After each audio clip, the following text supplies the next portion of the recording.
Donc maintenant, on va parler de l'Afrique lusophone, qui est alors en guerre, vous le savez, et de l'Éthiopie, le pays d'Afrique qui n'a jamais été colonisé, malgré certains essais que vous connaissez bien sûr. Alors je vais passer la parole très vite. Alors nous avons d'un côté Maria Benedetta Basto, qui est donc une spécialiste de l'Afrique lusophone, qui a beaucoup travaillé sur Cabral entre autres, mais pas seulement sur Cabral, et qui est maîtresse de conférence à l'université Paris 4, si je ne m'abuse. Maintenant c'est Sorbonne Université. Ah oui, Sorbonne Université, ça change tout. Faculté de lettres. Faculté de lettres, Sorbonne Université, ça change tout le temps, alors moi je me perds. Hein. Mais l'essentiel c'est que ce soit Sorbonne, voilà. Et d'autre part, qui est aussi à l'IMAF, en fait, à l'Institut des mondes africains. Et à ma gauche, il y a Pierre Guidi, qui lui est chargé de recherche à l'IRD, l'Institut Recherche et Développement, et qui travaille plus précisément au CEPED. Voilà.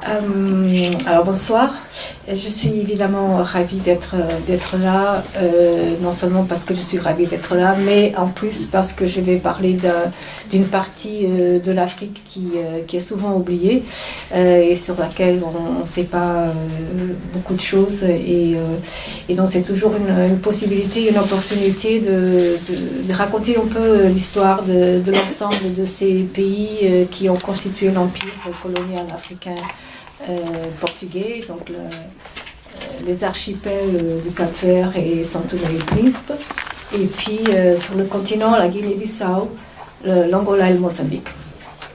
Alors la particularité intéressante, c'est déjà le fait que le Portugal, donc Salazar à l'époque, à la fin de la Deuxième Guerre mondiale, sous la pression des États-Unis pour une démocratisation des sociétés européennes, afin de bien recevoir l'argent de le plan Marshall, faisait aussi la pression sur les pays pour la décolonisation.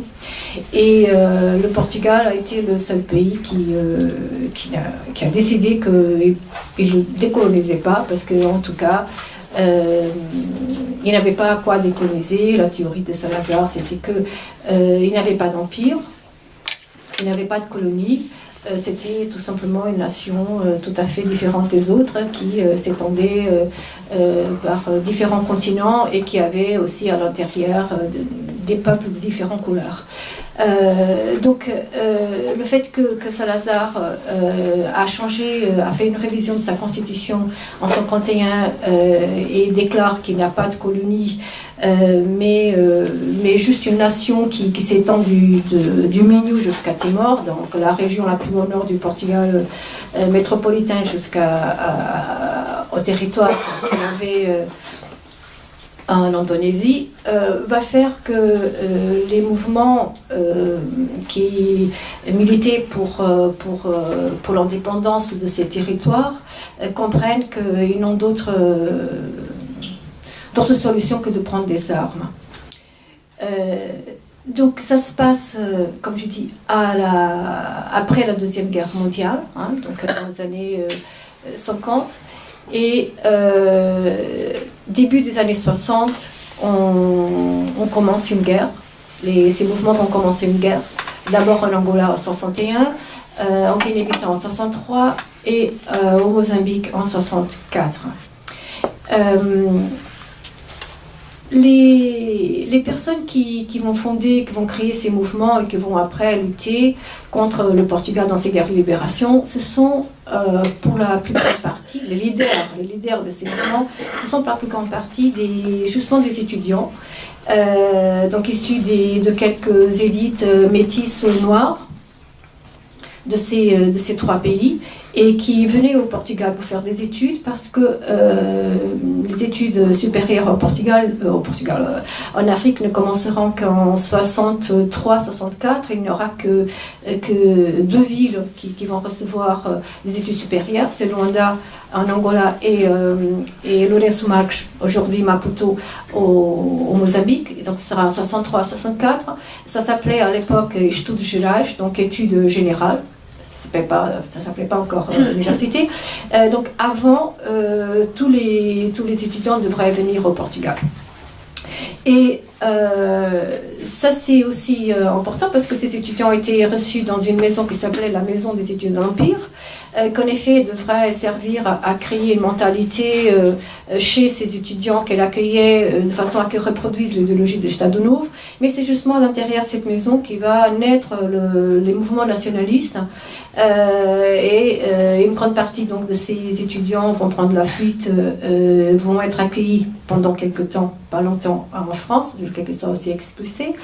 Et puis, ils iront au Maroc et surtout en Algérie, donc après l'indépendance, où ils vont donc, pouvoir développer un peu ces mouvements. Et puis finalement, à partir de là, ils vont s'installer dans les pays voisins de la Tanzanie pour le Frelimo et un peu pour l'MPLA. La Guinée-Conakry pour le PAGC. Et je profite pour dire que justement, Che Guevara, il les a visités. Donc il n'y a pas simplement les deux pays dont vous avez mentionné. Che Guevara, il était justement très intéressé par ces mouvements. Qui sont justement des mouvements des années 60 et donc où je vais faire un petit peu maintenant dans un dernier moment en parallèle et l'intersection avec tous les mai 68 et toutes les effervescences en Europe. Donc Che Guevara, il a visité Edward Mondlane qui était le président du Frelimo en Tanzanie, à Dar es Salaam, où il était le siège du Frelimo. Il avait aussi le siège du MPLA, donc il a aussi parlé avec Agostinho Neto, qui était le président de l'MPLA, donc Edward Mondlane pour le Frelimo, et puis il est allé en Guinée-Conakry, et il a parlé avec Amílcar Cabral. Les relations entre Guevara et les leaders des mouvements de guérilla contre le Portugal, pardon, les choses ne sont pas très bien passées, comme vous le savez. Je ne vais pas en parler beaucoup là-dessus, parce que les idées ne coïncidaient pas entre ce que pensaient les leaders de ces mouvements et Che Guevara, même si dans le cas de Cabral, il y aura quand même une relation plus proche parce qu'ils vont participer dans l'organisation de la tricontinentale et donc voilà, dans le début de l'organisation, parce qu'après on sait ce qui s'est passé. Donc, différemment des autres pays, mai 68 ou les mouvements des années 60 vont trouver ces jeunes pris dans des luttes très dures et compliquées avec la puissance coloniale qui était le Portugal. Et donc en 68, pour les trois pays, ils étaient tous en train de faire cette guérilla. Alors ce qui peut être aussi intéressant, c'est que d'un côté, au Portugal, donc et différemment des autres pays européens, on avait une dictature. Et les mouvements qu'on peut trouver, les mouvements d'étudiants au Portugal, dans l'université portugaise, surtout à Lisbonne et à Coimbra, qui sont très importants et qui commencent d'ailleurs un peu avant, parce que la première occurrence de grandes manifestations de grève d'étudiants, c'est en 62. Et puis la deuxième, c'est 69, et puis le rang 72. Et d'ailleurs, les années 70, jusqu'avant la révolution des années 74, c'est le moment où il y a le plus d'étudiants qui vont être mis en prison, arrêtés, etc. Donc les mouvements étudiants, ils deviennent aussi beaucoup plus radicaux, plus extrémistes, avec beaucoup de maoïstes, beaucoup d'autres. Il y a une radicalité, il y a même des mouvements des mouvements armés qui vont aussi... et tout ça, c'est d'une certaine façon dans une interaction avec ces mouvements de libération, parce que à Argel, il y avait à la fois des sièges, des bureaux, disons mieux, des bureaux des différents mouvements de libération de tous ces aujourd'hui ex-colonies portugaises, mais il y avait aussi des sièges des mouvements de libération du Portugal lui-même. Donc il y avait aussi beaucoup de relations et d'interactions entre les Portugais, et il y avait aussi des Portugais ou des Blancs qui militaient dans les mouvements de guérilla. Et donc tout ça, c'était aussi en même temps traversé par une jeunesse, parce que dans la plupart des cas, c'était des personnes qui avaient fait l'université ou qui étaient en train de la faire au moment où ils ont décidé de militer dans ces mouvements. Et l'autre chose qui est très importante, c'est le fait de cette guerre coloniale. Cette guerre coloniale qui fait que beaucoup d'étudiants des universités vont aussi devoir aller défendre le Portugal, et qui finalement c'est sur le terrain qu'ils prennent conscience de la non-légitimité de cette guerre, et qui d'une certaine façon permet de comprendre ce qui s'est passé le 25 avril, puisque ce sont justement ces militaires qui vont faire le coup d'État. Donc il y a tout ce genre d'interaction entre les uns et les autres qui est transversale d'un point de vue, disons, de la couleur de la peau, d'un point de vue de ces différences entre les métropolitains et ceux qui viennent des différentes colonies.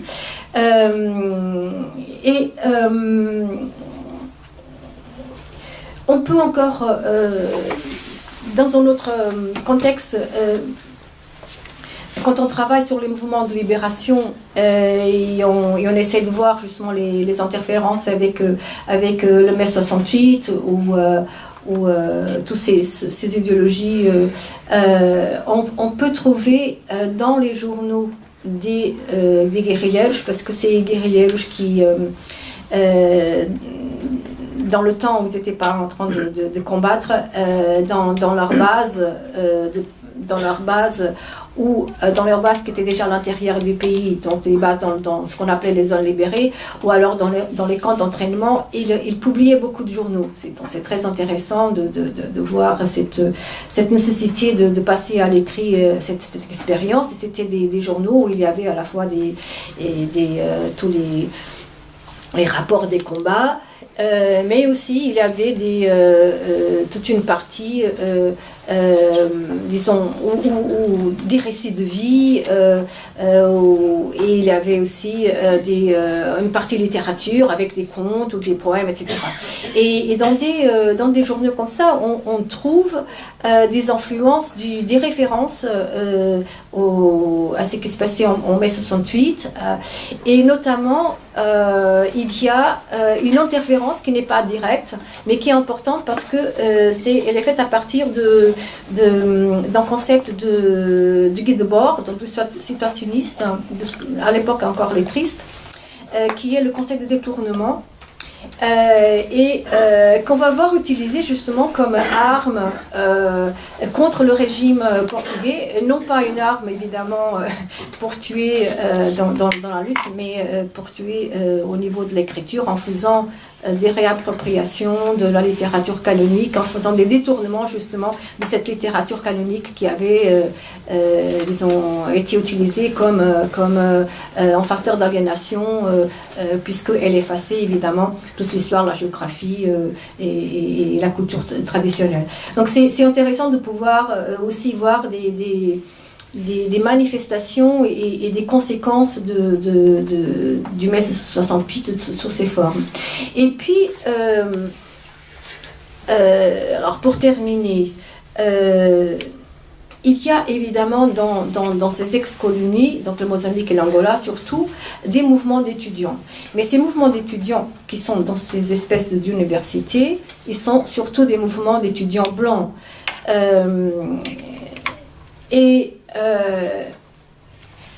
Peut-être la conséquence la plus intéressante, c'est que il y a eu beaucoup de personnes qui sont fait arrêter, qui sont fait expulser.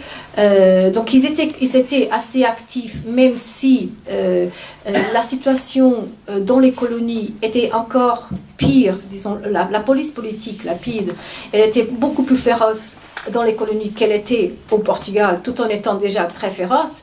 Et donc disons, ce n'était pas facile d'être militant et d'organiser des manifestations. Il faut vraiment qu'on comprenne ça.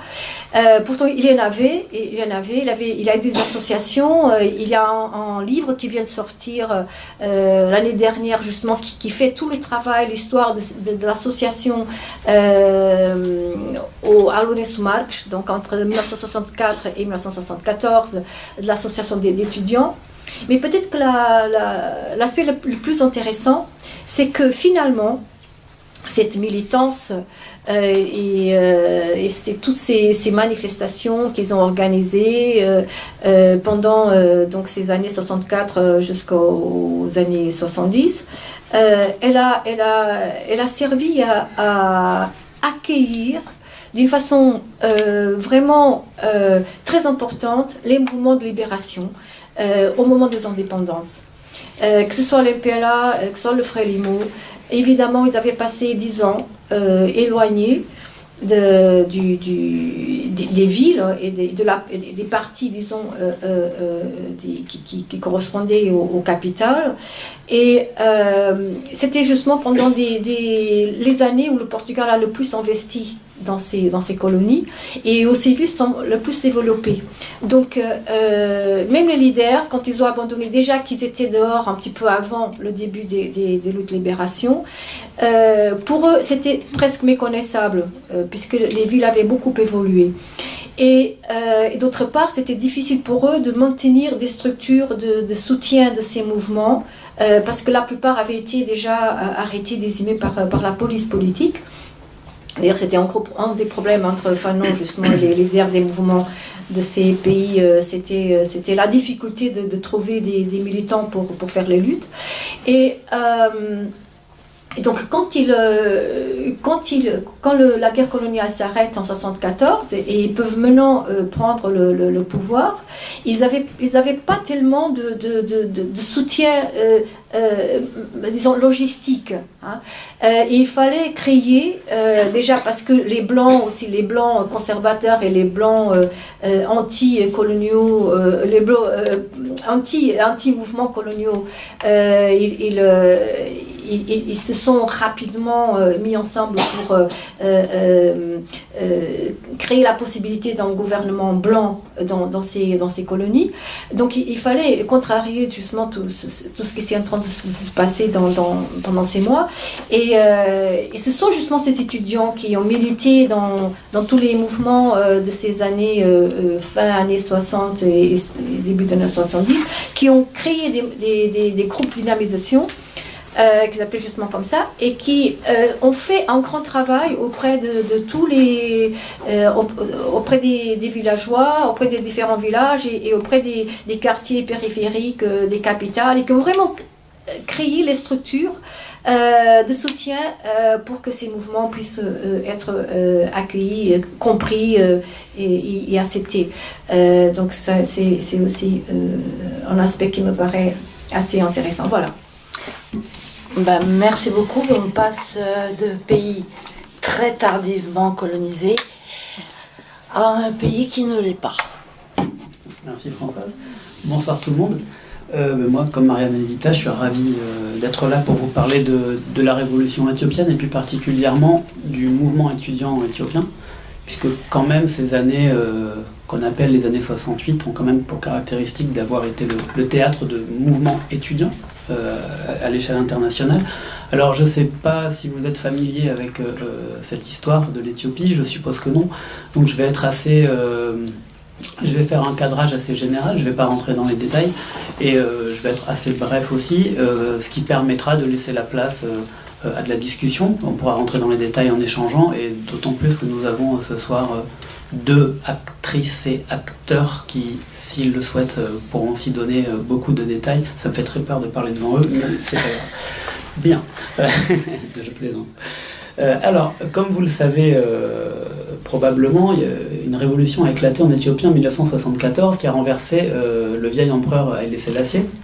Donc cette révolution a résulté d'une mobilisation à grande échelle, mobilisation urbaine, de différents secteurs de la société, des chauffeurs de taxi, les travailleuses du sexe, les fonctionnaires, les étudiants, enfin tout le monde s'est retrouvé dans la rue. Mais le fer de lance de ce mouvement révolutionnaire était le mouvement étudiant qui s'était structuré depuis le début des années 1960, et c'est de ça que je vais vous parler. Alors, il y a quand même dire brièvement, il y a des raisons à court terme et des raisons à long terme qui expliquent la révolution éthiopienne, toujours sans entrer dans les détails. Les raisons à long terme, ce sont le régime d'Haïlé Sélassié sclérosé. L'empereur était au pouvoir depuis 1917 et était empereur depuis 1930. Donc, des structures sociales féodales, 90% de la population paysanne, très sévèrement opprimée, exploitée. Une classe féodale de propriétaires terriens plutôt oisive et extractrice. Donc voilà, en gros, je ne rentre pas dans les détails, mais en tout cas un système à bout de souffle. Les raisons à court terme, ce sont la crise du pétrole de 1973 qui a provoqué une hausse importante des prix, notamment de l'essence. Donc tout ça a provoqué une hausse des prix générales et des grèves. Et aussi une grande famine qui a eu lieu en 1973 dans le nord du pays, qui avait été cachée par le régime. Donc quand cette famine a été rendue publique au moment où l'empereur fêtait son anniversaire en grande pompe et dans un grand luxe, a évidemment été un choc pour la population qui a entraîné le mouvement révolutionnaire.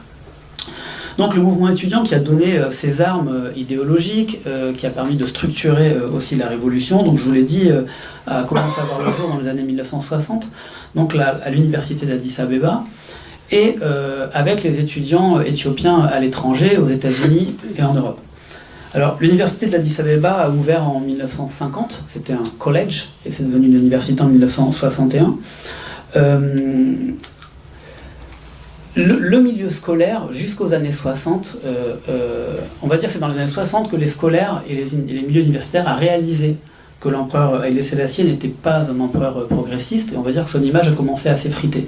C'est-à-dire que le milieu scolaire, les Éthiopiens en général et le milieu scolaire en particulier, étaient soumis à une propagande constante qui présentait Haïlé Sélassié comme le père du progrès, celui qui avait fait que l'Éthiopie était demeurée indépendante, etc., etc.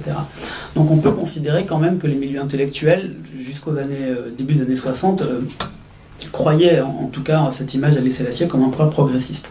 Une des premières étapes a été le coup d'État manqué de 1960 par Mengistu Noway et Garmame Noway. Donc Mengistu Noway, c'était le chef de la garde rapprochée d'Haïlé Sélassié. Donc ils ont tenté un coup d'État qui a échoué, qui a été réprimé. Les deux sont morts pendant ce coup d'État. Sauf que pour la première fois, donc eux, ils demandaient une monarchie constitutionnelle. Donc pour la première fois, les étudiants sont sortis de l'université, ont manifesté en soutien au coup d'État. Donc première étape. Second point, les étudiants éthiopiens à l'étranger, certains le décrivent, en tout cas dans l'entretien que j'ai fait, comme un peu un choc. C'est-à-dire que c'est en arrivant à l'étranger qu'ils ont réalisé qu'en fait, ils ne vivaient pas dans le pays progressiste, ou en tout cas dans la voie du progrès qu'ils pensaient.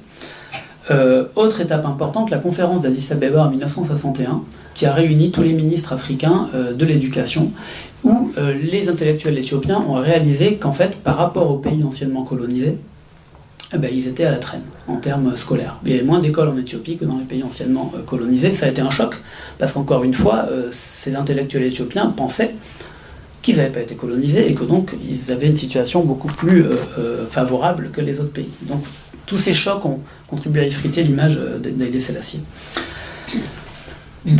Au cours des années 60, et tout particulièrement à partir de 1965, et entre 65 et 73, les dates que vous nous avez données aussi tout à l'heure, le mouvement étudiant éthiopien s'est structuré, a élaboré son idéologie de façon plus forte, a multiplié les manifestations, etc. etc. Donc on peut dire qu'à la fin des années 60, le mouvement étudiant éthiopien était marxiste, voire marxiste-léniniste, avec des influences maoïstes. Les images de Ho Chi Minh et de Che Guevara étaient très très importantes, et anti-impérialistes. Sauf que l'anti-impérialisme des étudiants éthiopiens n'est pas l'anti-impérialisme des étudiants anciennement colonisés. Le problème pour les Éthiopiens, c'est l'impérialisme américain. C'était les États-Unis essentiellement. Pourquoi ? Parce que le régime d'Haïlé Sélassié était un État client des États-Unis dans la Corne de l'Afrique, dans le cadre de la guerre froide. Les Américains ont financé le système scolaire, l'armée, la police. En gros, c'est avec l'argent des États-Unis qu'Haïlé Sélassié a construit son autocratie. Donc pour les étudiants éthiopiens, le problème, c'est l'impérialisme américain. Donc, il y avait énormément de manifestations contre la guerre du Vietnam, par exemple. Et là, les Éthiopiens rejoignent ce mouvement mondial des étudiants contre la guerre du Vietnam. En 1969 a eu lieu un événement qui a été absolument décisif, qui a rendu le mouvement étudiant massif. C'est l'assassinat du président de l'Union des étudiants de l'Université d'Addis Abeba, Telaoune Guezzo. Il s'est fait assassiner donc visiblement par le régime. Et ça a été une prise de conscience énorme pour beaucoup de gens qui n'étaient pas militants, et c'est le déclencheur, alors là je tiens ça de mes entretiens, c'est ce qui a déclenché l'entrée dans le mouvement des écoles secondaires. Et quand on voit que l'université d'Addis Abeba, il y avait seulement en 71, donc 2 ans après cet assassinat, 6000 étudiants, l'arrivée des secondaires fait que le mouvement devient un mouvement avec des dizaines de milliers de personnes, et plus simplement 6000 personnes. Qui étaient les membres de ce mouvement étudiant, donc ces élèves du secondaire et de l'université? C'était des garçons et des filles, déjà, c'est important, des garçons de classes sociales très différentes. Vraiment, il y avait des gens qui venaient de milieux pauvres, des gens qui venaient de la campagne, des gens qui venaient de classe moyenne, des gens qui venaient de milieux riches. Il y avait vraiment... c'était un milieu très hétéroclite, socialement hétérogène. Les filles étaient beaucoup moins nombreuses, il n'y avait que 6% d'étudiantes de l'université d'Addis Abeba en 1971 aussi, mais je vais y revenir tout à l'heure, elles ont été extrêmement actives et elles ont joué un rôle clé dans le mouvement. À partir de 1970 et jusqu'à la Révolution, je vous ai dit que le mouvement était devenu plus massif et s'est énormément politisé à travers les groupes d'études, les study groups. Et au sein de ces groupes d'études, alors peut-être que les anciens militants présents me contrediront, mais d'après ce que j'en sais, c'était des petits groupes de 5 ou 6 personnes, donc beaucoup de petits groupes comme ça, qui... Une des personnes avait la charge d'analyser un texte, un document. Ça pouvait être un document de Marx, ça pouvait être Les damnés de la terre de Fanon, ça pouvait être Révolution dans la Révolution de Régis Debray, ça pouvait être un texte d'Engels, etc., etc. Faisait une synthèse et ensuite tous les étudiants débattaient. Les groupes d'études, pourquoi ils sont importants? Parce que non seulement ils ont politisé, mais c'est aussi là qu'ont été traduits un nombre très important de textes marxistes et de textes militants de l'époque traduits en amharique. Parce que les étudiants éthiopiens maîtrisaient l'anglais, mais ils ont aussi traduit des classiques du marxisme en amharique à ce moment-là, et plus tard aussi. Et là, toutes les questions de traduction sont essentielles, ça c'est un truc, je pense qu'il faudrait vraiment creuser, parce que, à la différence de ce qui a pu se passer dans d'autres pays, les étudiants éthiopiens ont traduit tous les concepts du marxisme en amharique. Et ça, je pense que c'est un point extrêmement important, parce que quand on traduit, on sait très bien que derrière les mots, il y a des représentations, et que quand on traduit, les idées changent aussi. Voilà, par exemple, je n'en sais rien, pour dire progressiste en amharique, c'est Taramaj. Taramaj, c'est qui est mis en mouvement. C'est bien ça? C'est le marcheur, voilà. Et donc il y a cette idée, voilà. En tout cas, oui, à qui on fait marcher. Bon. Et voilà, bon, le terme mud-up pour dire classe sociale, enfin, il faudrait vraiment travailler sur le glissement de sens aussi qui peut se passer. Bref, je passe. En 1974, quand la Révolution a éclaté, ces étudiants ont été un petit peu surpris, pour partie. Donc les étudiants qui étaient à l'étranger sont rentrés au pays. Et très rapidement, vous le savez sûrement, des militaires ont pris le pouvoir, donc le régime du Derg. Et je ne sais plus exactement quelle était la date, mais en 1975, ils ont annoncé la couleur en tuant à peu près 80 dignitaires de l'ancien régime qui étaient emprisonnés. Parmi ces dignitaires, il y avait aussi des membres de l'aristocratie qu'on pouvait dire à l'époque progressistes. Donc ils n'ont pas assassiné spécialement les pires, ils ont assassiné tout le monde. Donc à partir de ce moment-là, bon, les militaires ont dit clairement qu'ils ne quitteraient pas le pouvoir. Et là, le mouvement étudiant, qui avait déjà des divisions internes un peu plus anciennes, qui datent de la fin des années 60, s'est divisé, avec une partie du mouvement qui a décidé de contribuer, en tout cas d'être un soutien critique aux militaires, en partie pour limiter la casse, à mon sens, et pour être aussi un bras idéologique, parce que finalement ces militaires n'avaient pas vraiment de programme en quelque sorte. Une autre partie du mouvement étudiant a décidé de s'opposer radicalement aux militaires et de demander un gouvernement provisoire civil.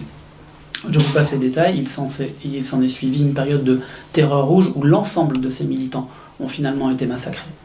Donc ceux qui s'opposaient au régime militaire et ceux qui en ont fait un soutien critique.